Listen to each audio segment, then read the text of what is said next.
لموشه چیروکه کوچرین کلوسوزانه کرتکت مینن هیه.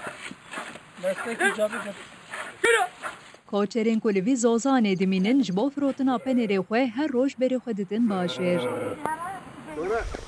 لیش برکو ری تونه یه او هر روش نبوه سایتان لسر پشتا چل هسپان پنره خودتینن.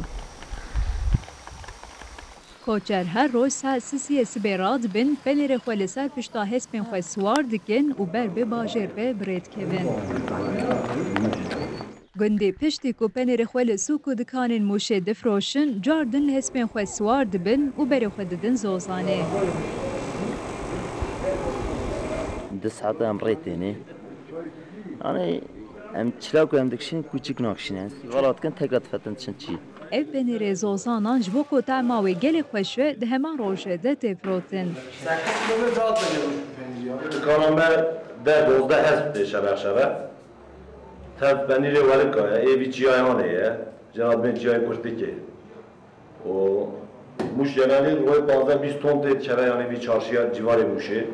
Penêrê vî zozanê heta ji bo bajarên wek Stenbol, Enkere, İzmir û Bursayê jî tê şandin.